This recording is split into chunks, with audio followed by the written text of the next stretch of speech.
The definition of a path has many meanings: a trodden track or way, a roadway, a route, a course of action or conduct.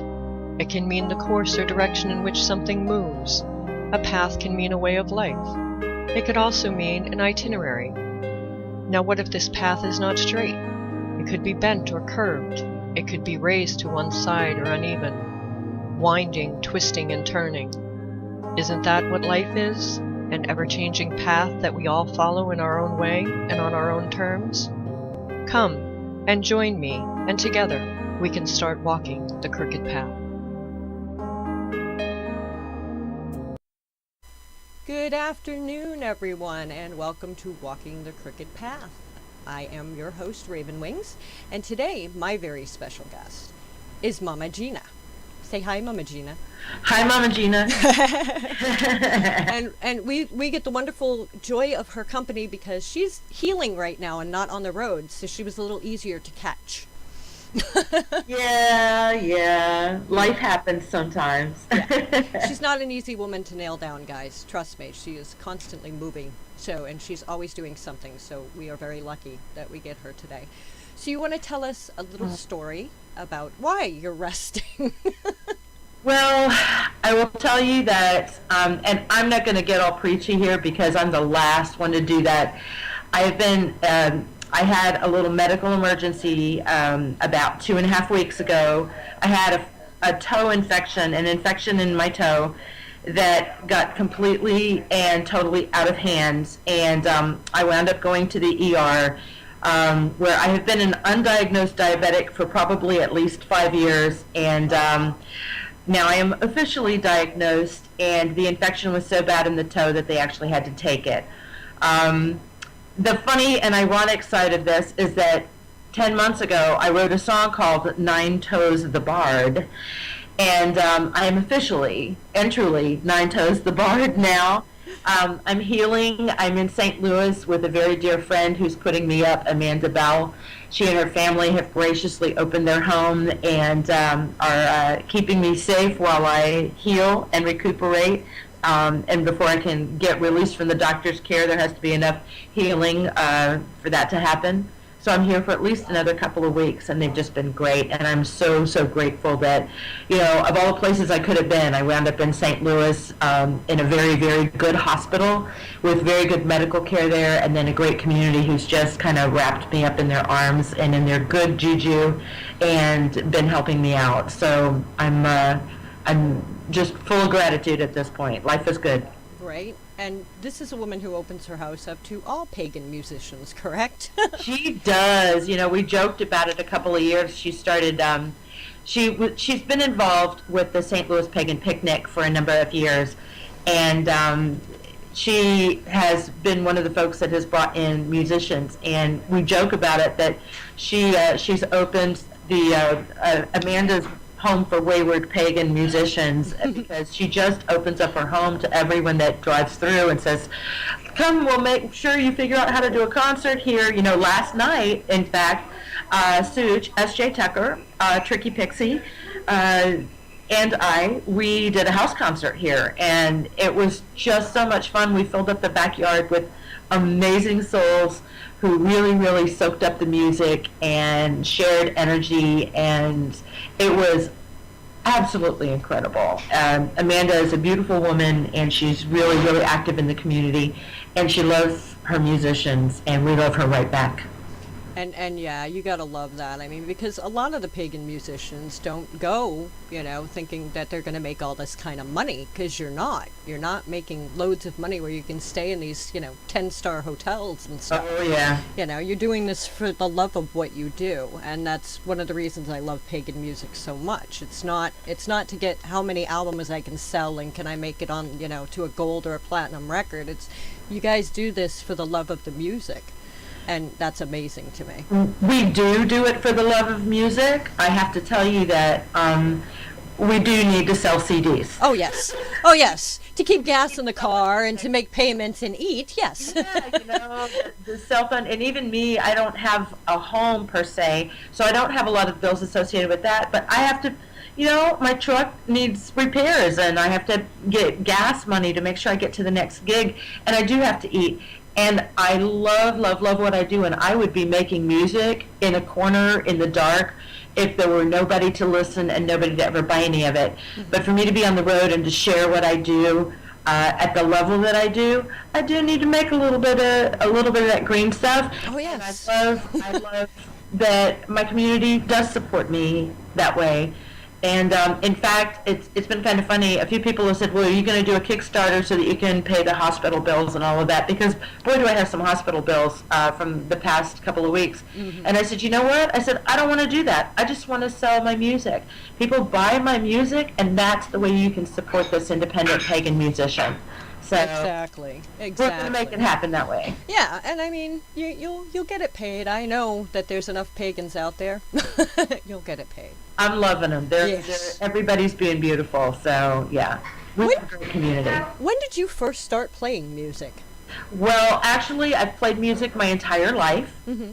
I picked up a guitar when I was in 4th grade, and I went to a Catholic all-girls school, and so my first couple of songs were about the Virgin Mary, mm-hmm. and I knew my audience really well. I played for all the nuns, and they just loved it.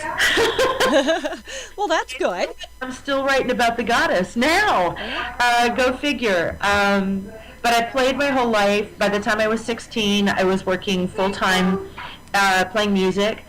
With bands on the road, everything from top 40 to country to blues to you name it. Played all over the eastern half of the United States and did some DoD tour stuff overseas. Mm-hmm. And it's been great. It's been a great life. And I played music full time until I was 31, and I had my son, Jesse, and knew I had to kind of slow down for that. And played part-time while I had a full-time job as a corporate paralegal for a number of years. And when he got old enough, I said, you know what, you can figure out how to keep a roof over your head, and I'm going to go back out on the road. But the new way that I was going to do it was as a solo pagan artist.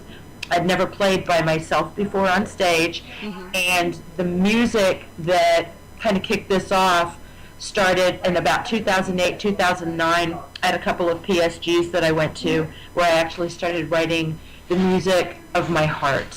Yeah. And I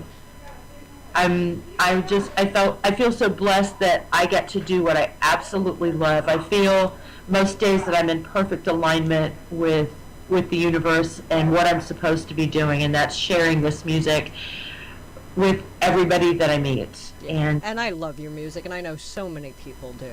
I absolutely love it. The new album that you came out with, amazing. I love that one. I Remember Love. Yes. Thank you. Love that one. Yes, that was a little more acoustic, and very yeah.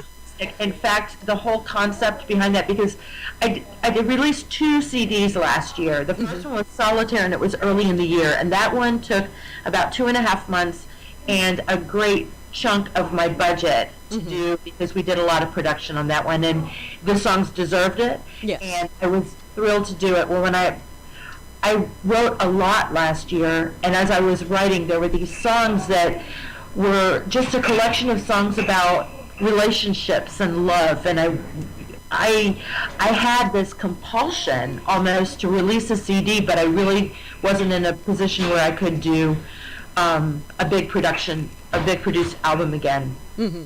And I made the decision that I wanted it to sound very raw, very acoustic, and that I was going to go into the studio in 2 days and record everything that needed to be recorded, lots of live cuts, with nothing extra added, and we were going to get it mixed down and mastered within a week, and I was just going to get this product out because I wanted people to hear this music, because I felt like there were some very, very strong, important songs on there that were touching people as I was playing them live, and I wanted to get them into the hands of more people if that was possible.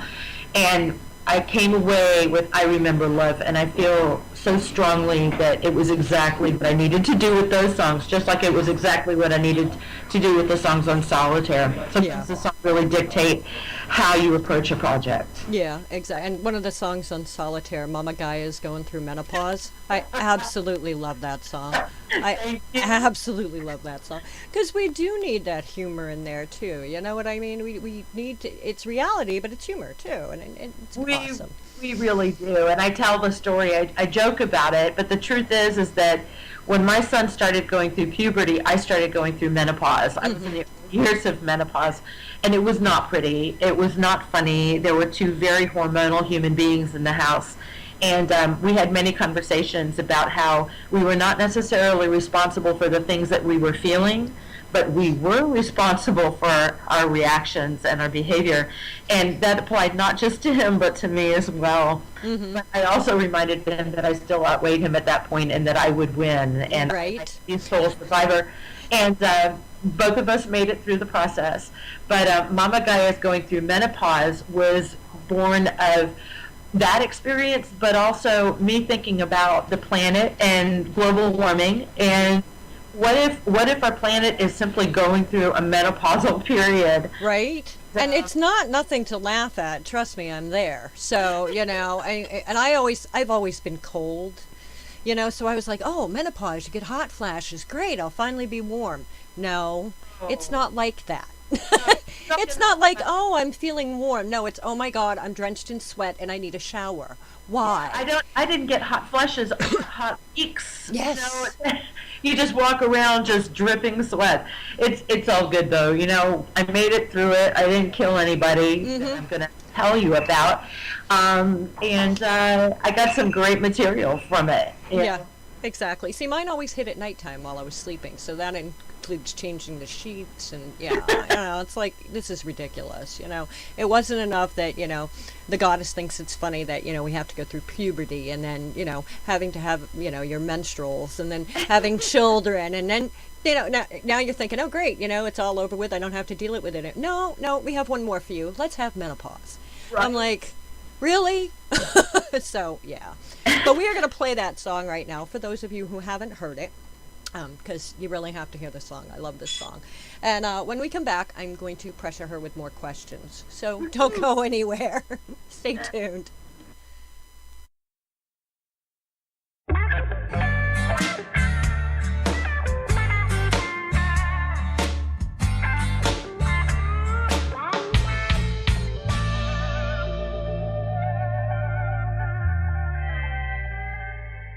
She's hot and getting high, and her mood is set to swing.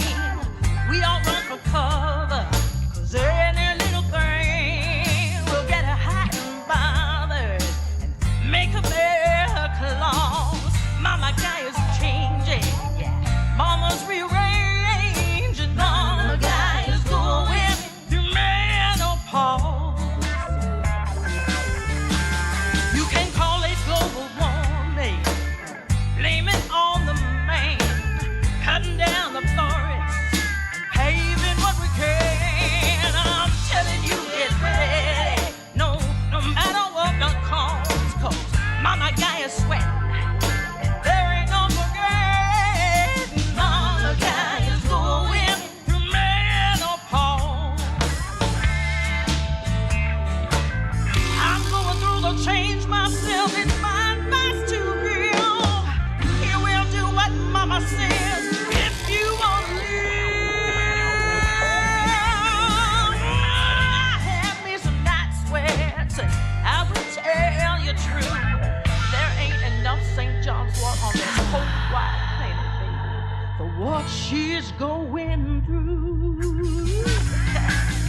She's rocking out them solar flares, she's cranking up the storm, she's melting down a bit each day, and hey, it's getting warm, getting ready for the summer that never seems to pause. I say we take our clothes off and violate some laws, 'cause Mama Gaia's heating up, the temperature is creeping up, and Mama Gaia's going through menopause. Oh, Mama Gaia's changing.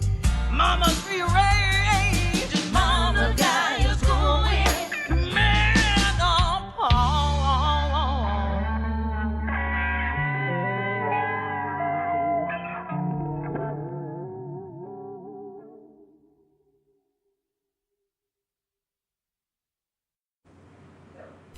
Welcome back, everyone, to Walking the Crooked Path. My name is Raven Wings, and today I have Mama Gina with us. We just listened to Mama Gaia's "Going Through Menopause." I thought you guys would enjoy that song. That's one of my favorite songs. So, how many instruments do you play? Well, play or play well. Well, just play in general. I tell you what, my primary instrument is my 12-string guitar.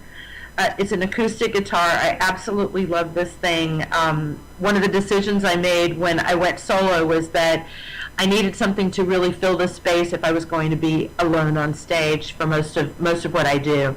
And so the 12-string has beautiful harmonics and really fills the space around my voice, and it's become my primary instrument. I don't play anything else well, but I play a little bit of keyboards, a little bit of drums, and I also play djembe and frame drum. And sometimes I trade those things out as well on stage so that people get a more rounded sound. I kind of change the oral landscape by playing some songs that are more chants and maybe on a frame drum or on the djembe.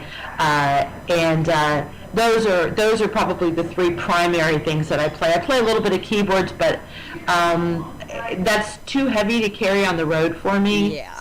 And I just I'm not that well versed. I'm fine in the studio if I can work out a part ahead of time, but I'm not a keyboard player, piano player by any stretch of the imagination. I can wing it a little bit. Yeah, That's it. That's me. That's me.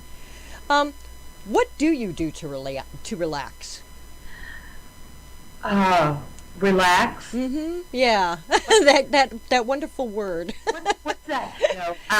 I tell you what. I read a lot voraciously when I have a little bit of downtime, and mostly if I'm looking for downtime and not thinking time, most of that is sci-fi or fiction. I'm a big fan. I do a lot of personal study with Kabbalah too, so I read a lot of Kabbalistic material and things like that. And then I actually write a lot in my down, relaxing time. That's when I hear the muse the most clear, when I'm sitting still at my campsite in the middle of a festival, or when I'm driving a long distance. A lot of times I don't turn on the radio. I just let the sound of the truck and the ambient noise around me as I'm driving kind of seep into my soul, and that's actually relaxing for me, and that's when I hear the muse. And so I actually do a lot of writing when I'm relaxing, because that's where I hear it the most clearly. That's awesome. A typical day in your life is like what? When you're normally on the road and not healing.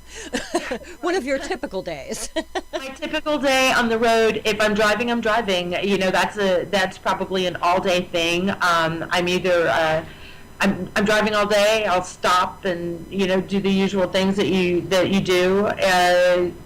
I don't try to push myself like I used to. As far as I've got to do 10 hours today. It's more like 5 or 6. If I'm heading for some place that I'm going to be staying the night with friends or family, or Amanda's home for wayward pagans kind of place, I kind of prep myself for that, and make sure they don't need anything while I'm coming on my way in. Can I stop at the store for you? Because I'm probably going to stop at the store for me. Yep. That kind of thing. Occasionally there's a Motel 6, but not so much anymore, because even that, dings into my gas money. Yep. And then festival days are spent either teaching workshops. Because I do teach tarot and Kabbalah workshops mostly. I teach some other metaphysical subjects, but those are the most popular workshops that I get asked to do. Or I'm getting ready to play music in an evening, and that means setting up my gear and tearing down my gear after that. And then the rest of the time at festival is meeting people. And I am a hardcore introvert. So I really try to plan my time so that I have time where I do get out and walk through the festival and just walk up to people and say hello, and make sure I see my friends that are there. Yes. But also just walk up to complete strangers, and I might even have my guitar with me and say, hey, you want to hear a song? If you've never heard me before, I want to share something with you. And it might be serious and that might be silly. And then I've got my downtime where I kind of crash at my camp, and that's where I get a lot of my writing done. And people seem to be coming up to me a lot more at camp and saying, hey, and I get to play a lot of music there too. I was going to say, there's got to be a lot of campfire playing during these festivals. It is, but I will tell you that I am a person who loves my sleep. So usually by the time drum circle is going, I try to reserve a night where I can get out to drum circle. But I can't always do that. Usually by 9:30, 10 o'clock, I'm the chick that says, I got to go curl up and sleep because tomorrow I want to be able to go do this all over again. Exactly. And so I get to sleep to the drums, which I'm so grateful that we have drummers that will drum until sunrise, and that lulls me to sleep. That's my favorite lullaby. One of our other hosts, Onyx Moon, just went to Caldera Fest. Yes. Yes, I think you met her. I think you may have gotten a chance to meet her. I know you talked to her because I'm sure that I did. We met so many people out there. Oh yeah, she came home and she couldn't sleep. Now this was her first ever pagan festival, and I'm still a virgin for that. So I have no understanding. So she's explaining it to me. She goes, I came home, I couldn't sleep. She goes, there was no drums playing. I couldn't sleep. I was like, well, you're going to have to buy yourself an album of drums. Yeah. And she goes, yeah, it was just, she goes, I didn't think I'd be able to sleep with the drums going. She goes, now that I'm home, I can't sleep because they're not going. Yeah. And I'm like, that's awesome. That is amazing. And I just love that. Now, the next song we're going to play is Grandmother Tree. And there is a story behind this I would love you to tell our listeners. My stories always have stories. Yes. There is a campsite down in Bonita Springs, Florida. It's called Summerland, and it's a festival site. And there is a tree that grows on a 1 acre corner in this festival campsite. When she was originally introduced to me, and everybody calls her Grandmother Tree, and everybody goes and pays homage to her. She's a beautiful old soul. And she grows like a banyan tree, and people told me originally that it was a banyan tree. And her limbs are up in the air, but her roots actually drop from the limbs. So you have these 6 and 7 and 8 foot roots that start above you and then delve into the ground below her. And she grows outwardly like a spiral, and she's just absolutely amazing. And she takes up almost an acre, and she's got daughters coming up everywhere all over the property. And there's something that is so romantic about the concept of a banyan tree, and when I met her the first time, her soul is so overwhelming. I wrote this song, Grandmother Tree, and the truth is that a year later somebody told me that's not a banyan tree, it's a ficus tree. And I've always had an image of ficus as those trees that die in the corner of your office because they never get enough sunlight. And I thought to myself, if I had known that she was a ficus tree, would I have had the same romantic feeling and written the same song? Right. But the song is written, she is truly a beautiful soul, and if you ever get down to Summerland at Bonita Springs, Florida, you want to meet Grandmother Tree because she is absolutely a presence to be reckoned with. And see, that's another reason we should not judge a book by its cover. Just right. Because the cover says ficus tree, there was so much more inside that. She really is. She's beautiful. That's awesome. All right, we are going to listen to Grandmother Tree right now, and when we come back, we'll learn more different stories from Mama Gina. So stay tuned.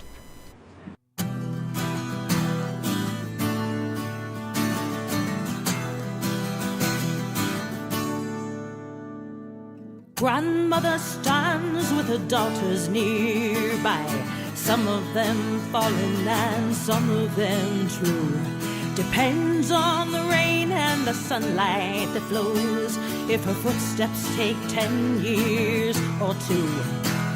She walks and she reaches her roots and her limbs, embracing the weak on the weak.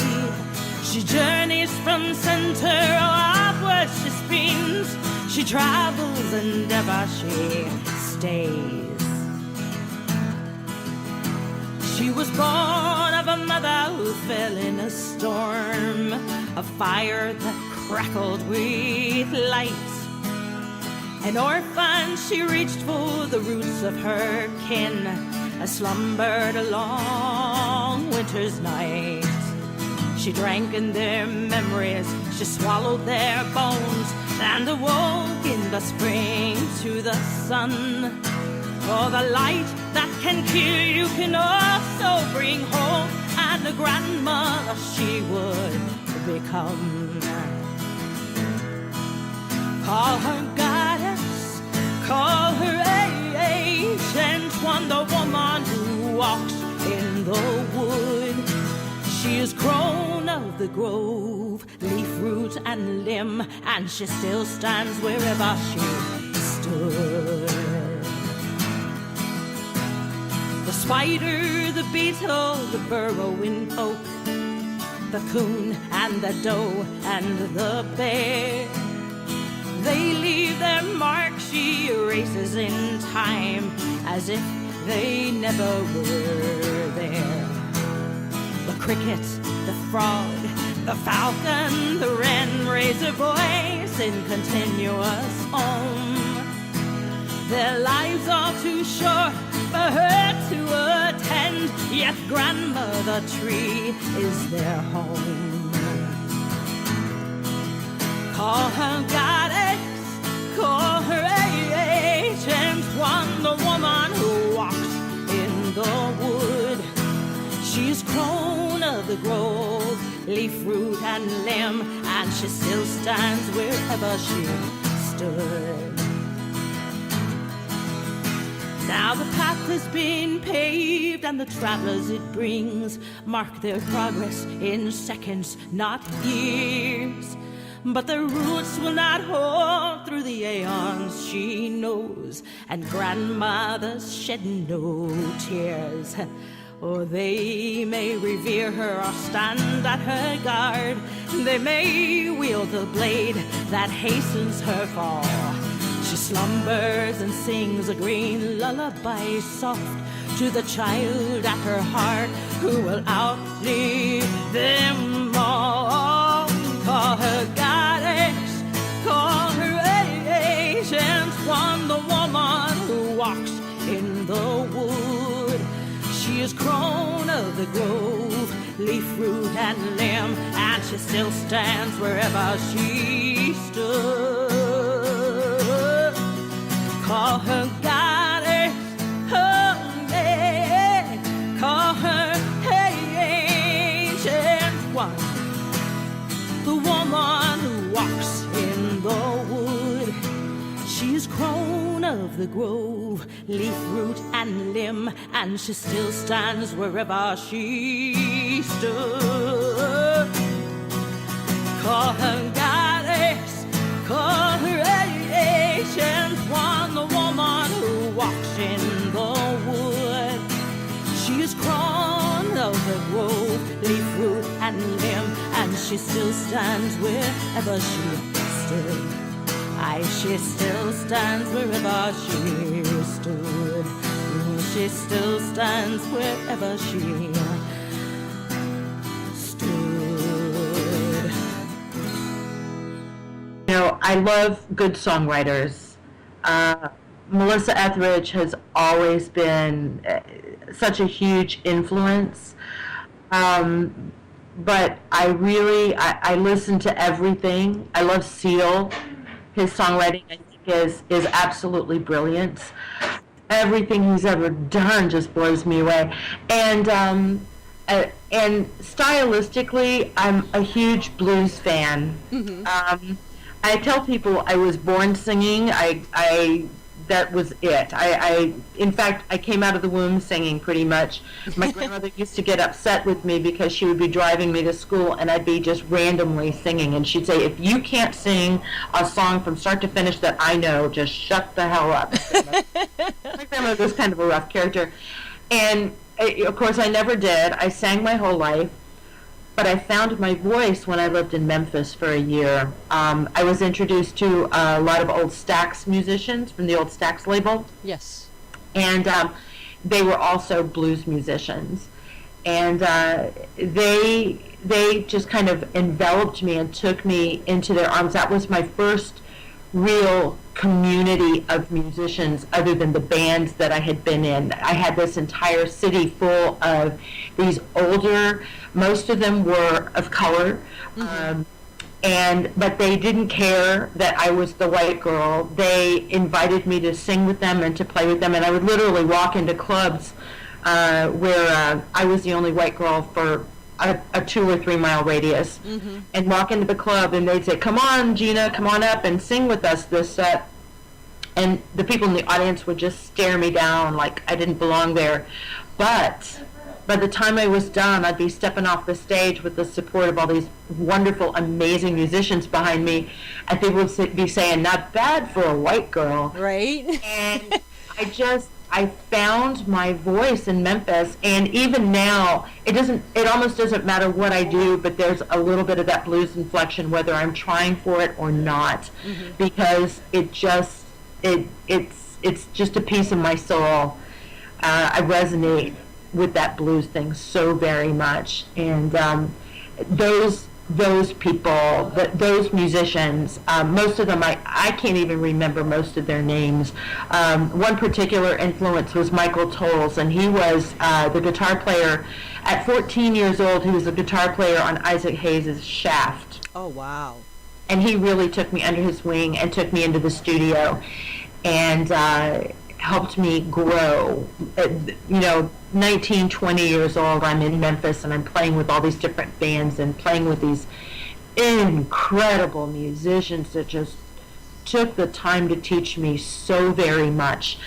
And, most of my influences are those people that were at the working level that weren't necessarily famous or anybody that anybody would ever know by hearing their names, but those were the musicians that truly, truly influenced me. And even today, I sit back and I think, well, what would Michael do in the studio with this particular thing? Or, and they were really strong influences. That's awesome, too. And to this day, because I lived not too far from there, I lived in a town called Lebanon, Tennessee. And we used to visit in there. And you would see these people just playing on the porch. Yeah. They'd be sitting on their porches just singing and playing and having a grand old time, and we loved it. It was an amazing place to grow up in. I spent a good year and a half there, so as a child, and it was just amazing to see all these people. It's so community wise, Yes. And it is. It's amazing, and they can play. Oh my God, can they play? Oh, yeah. And I'm a big guitar fan. I love guitar is my thing. So I can't play. My father plays. I can't play. But guitar has always been my thing and my love. I love listening to guitar. So being in that area, it was great because, between guitars and banjos and everything else, it's awesome.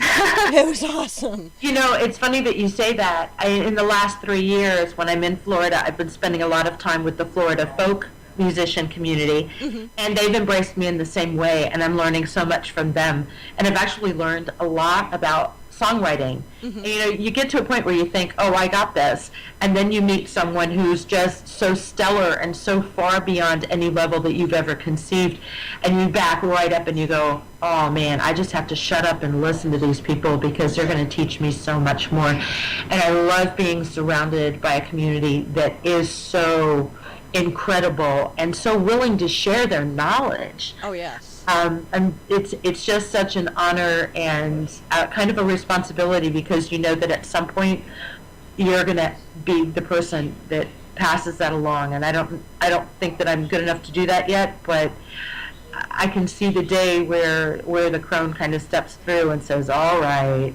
I'm ready to pass this beauty along to anyone else who is interested." So yeah, and you do, hon. You have knowledge that you don't even know you have, sweetheart. And I hear it in your music. So yes, it's there. I'm just making a lot of stuff up. I just make it up as I go along, that's how I do my radio show. I just make it up as I go There you along. go. So how many albums do you have out now that you've made? As Mama Gina, as the solo thing, I have 4. Goddess Kissed was the first one, and that was mostly a collection of songs that I wrote at festivals before I started doing the solo thing, and sat down and recorded the CD.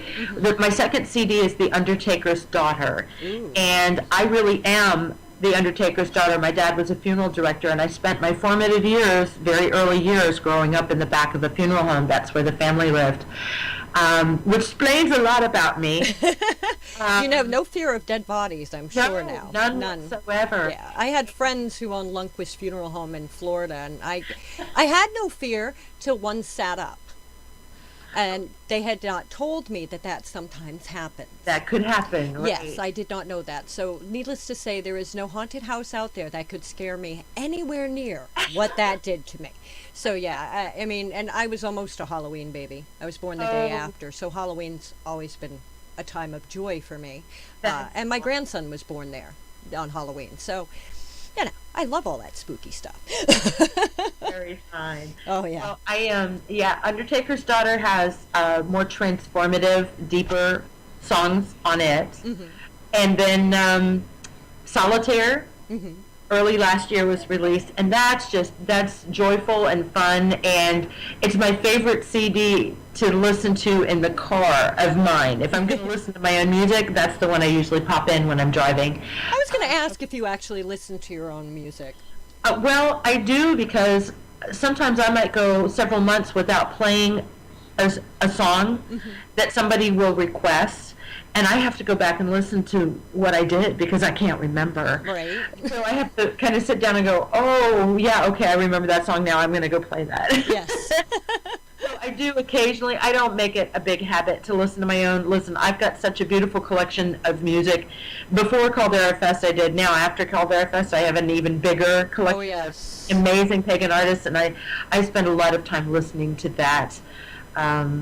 The Green Album has been in my CD player in my car now for about a month before it was released, because we all got to hear it before it was released. Oh, that's awesome. The ones of us that were on it, and I've probably listened to it about 30 times by now. And the Green Album, if you haven't had a chance to hear that yet, if you hadn't had a chance to hear about what the project is, it's 14 pagan artists wrote songs specifically for release on this CD.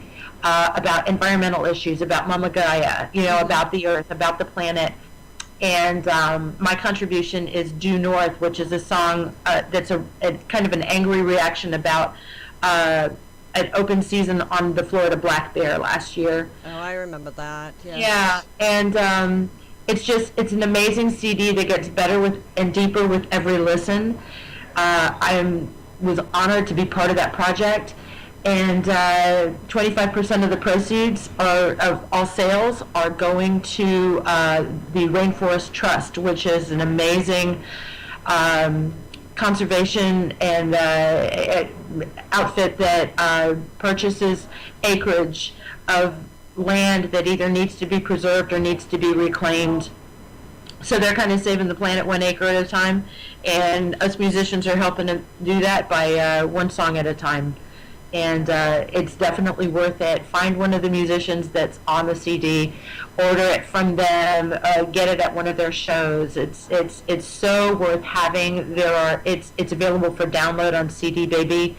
You can't buy individual songs this first year. All you can do is download the whole CD, but it's so worth it. It's $20, and you will be enlightened and feel just a little bit like you evolved after you listen to this CD. It's really, really beautiful. Yeah, Onyx was there. Onyx Moon Blackstone Yeah. was there, and she has recorded a bunch of interviews with the people who were on the CD. So we will be doing that. We're going to be featuring that next month on a show where we're going to be playing songs from the CD and stuff, so that people can get an idea of what's on there and a lot of the background that goes with it. And it is a great idea. And I've said from day one, if trees gave out Wi-Fi, we would be the world would be so apt to save a tree. But, it only gives out oxygen. So, and it's sad. Yeah, it's sad. If they were Wi-Fi, though, oh my God, you'd never cut down a tree. They'd never be cutting down a tree. But, they forget that, animals live in these trees, too. Not only does it provide us with oxygen, but you're taking away a home from a poor little animal, too. Right. So, and sometimes more than just one. So, yeah, it's kind of sad. Now, we talked about another song that we're going to listen to next called Between. Yes. And there's a story that goes with this song. There's a story with every song, guys. There is. Between is on my most recent CD that was released in September of last year called I Remember Love. And Between, one of the things that I've learned being a bard on the road, if you had asked me 3 years ago as I was stepping out onto this journey, if you'd asked me what that bardic path was going to look like, I would have said, oh, it's about me and my adventures and the songs that I write from it, but it's about me. Yeah.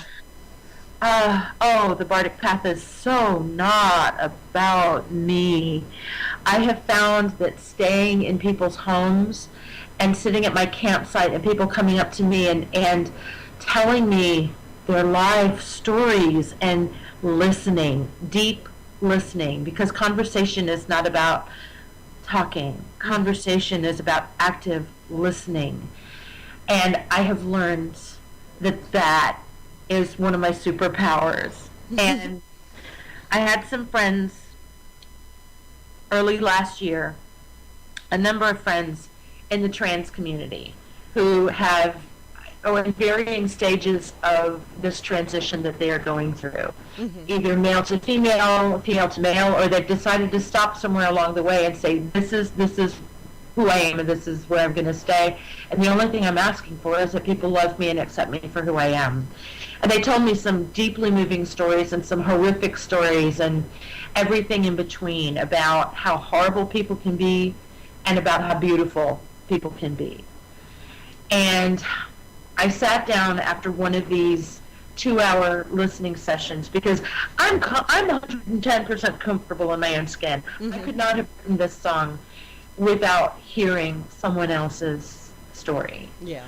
And Between is about that, but I also tried to write it in such a way that anyone going through any kind of transition might hear the message that they needed to hear, because the songs, again, aren't about what I mean them to be. When someone else hears it, I want them to hear what they need to hear, what they need to know. And so it's not specifically about the trans community, but it was written from that perspective, from my dearest friends who shared their stories with me.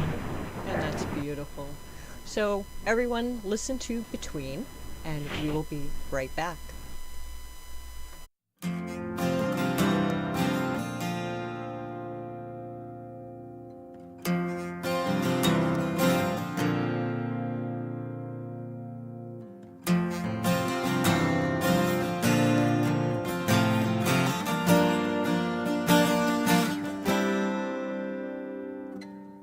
Somewhere between the boy and the girl, between truth and pain, somewhere between confusion and sure that this soul will burn in that flame, somewhere between the heart and the mind and the feeling, there's something so wrong. The body betrays, no words can say who's been here all along.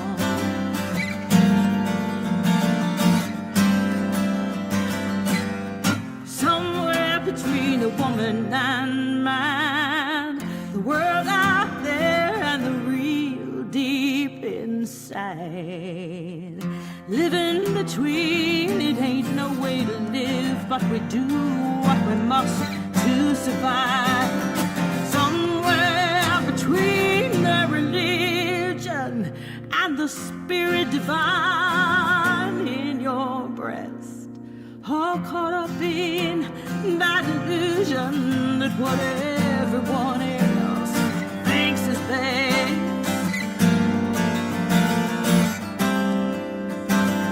Yesterday's shame, it has shaped me. Tomorrow's a day to come clean.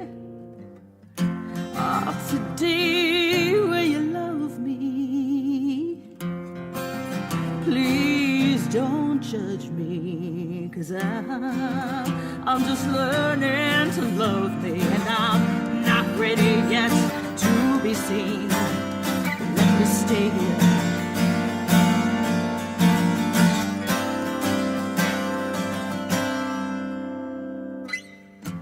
between.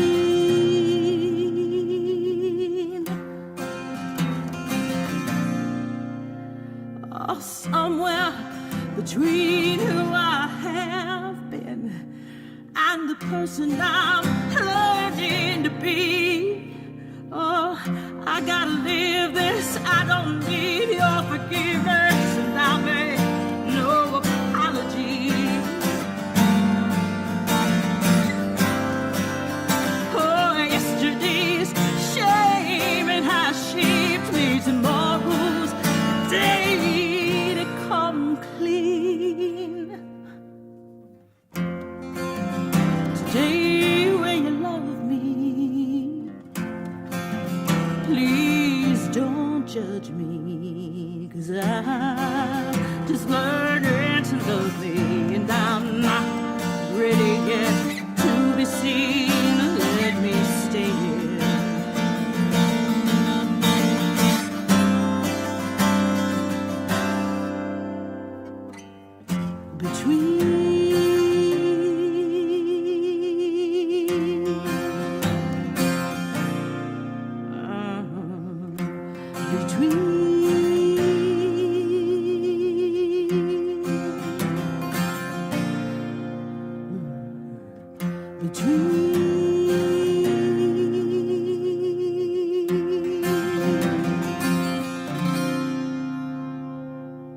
Everyone, and welcome back to Walking the Crooked Path. I am your host, Raven Wings, and my special guest today is Mama Gina, and we've been talking and chatting about all different kinds of stuff. So where can we find you playing next, hopefully, providing you heal?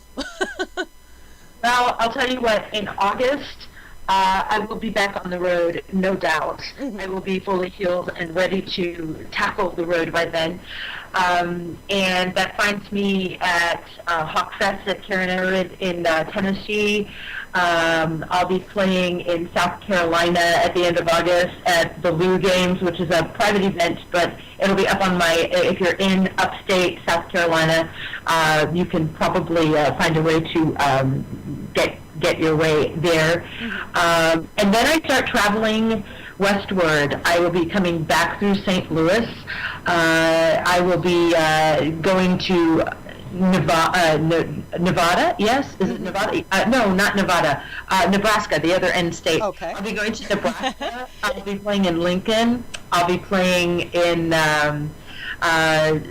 Kansas City, Missouri, Denver, Colorado, Boise, Idaho, and working my way out to the West Coast at Samhain time. I will be playing one of the ATC's big festival events, Hecate Sickle.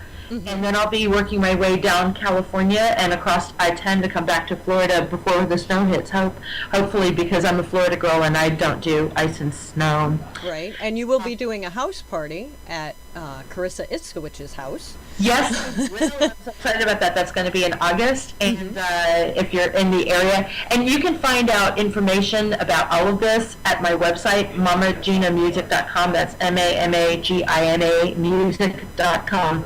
I have the short-term tour information is on my front page, but I have a tour page that has literally everything and links to the Facebook events so that people can just click right into it and find out information about where and when and how much tickets are and all that kind of stuff. And also, if folks want to bring me to their place to play, that's how you find me. Oh, okay. And can they purchase your music there as well?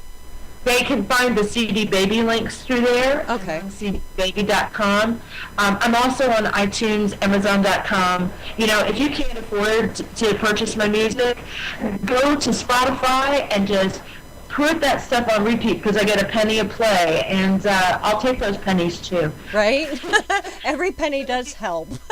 But if you can do the download thing, the digital download thing, or if you want regular CDs, cdbaby.com is out there, and or purchase from me when I'm at a show. That's how they can get my music. So yeah. Okay, and Mrs. Brown in the chat room goes, does she ever tour Canada? Not this year. I will tell you that that is kind of on my bucket list. And I don't even know that if it will be 2017, but by 28, I most definitely want to come to Canada in the summer. And I have some dear friends who do Canada occasionally, and I am going to be bending their ears and learning all the things that I need to know before I go do something like that. But I definitely want to come to Canada, and I know it's a huge, huge country. I'm looking forward to being up there, within the next couple of years. Well, there you go. Now, Mrs. Brown, you can look forward to that. And we're going to close out our show tonight with the last song that we're going to play for you guys. And there's, of course, a story that goes with this song. So I'm going to let Mama Gina tell you the story.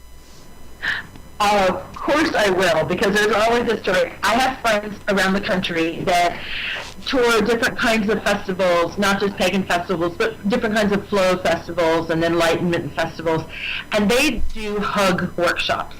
And it's so important that we learn to hug again today, because most of us let go way too soon, and we don't know how to hug with our hearts.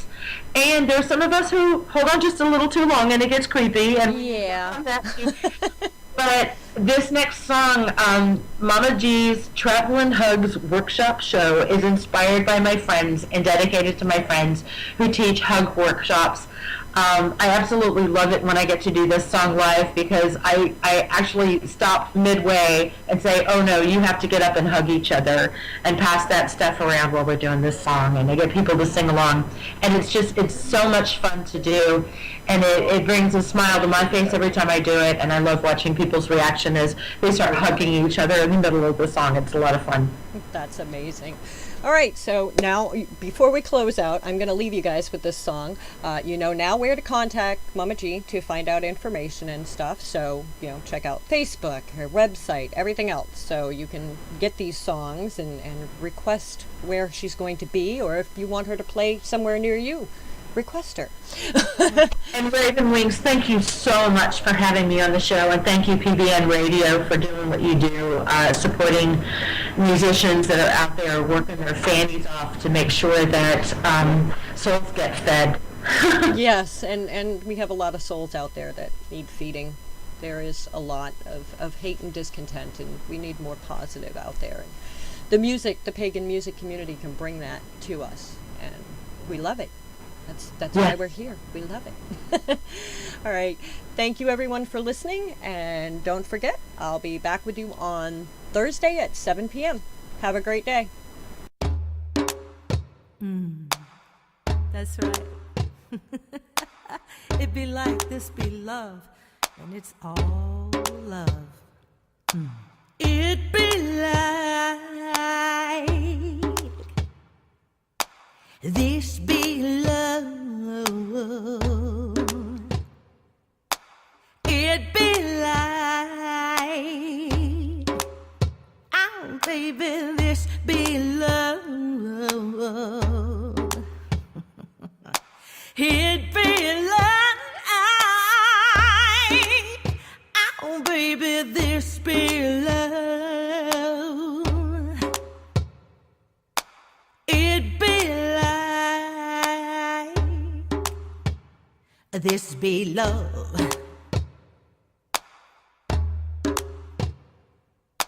Turn and face your sister, turn and face your brother.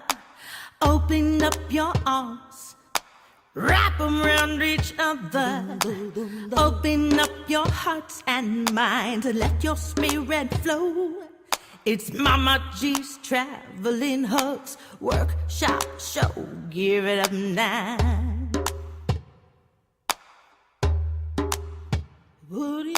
Love's a loop that comes around. Baby, don't forget it. Hold on tight and hold on right. You're giving what you're getting. Love's a circle comes around. It's all love you're living. Hold on tight and hold on right. You're getting while you're giving. It be like this be love. It be like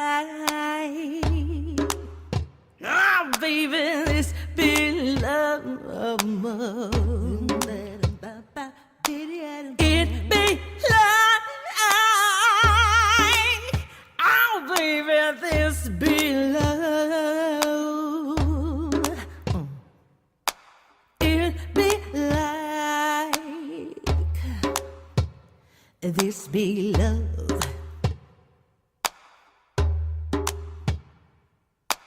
I ain't talking boy meets girl, this ain't no simple romance.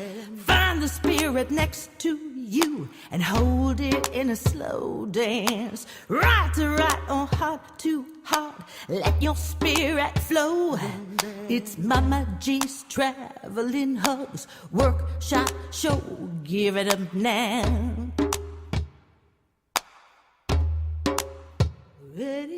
Slow yourself right down, my love, and feel this warm embrace. Losing all your attitude, a smile upon your face. Letting go and holding on is freedom that you feel. It be like this be love, and baby, this is real.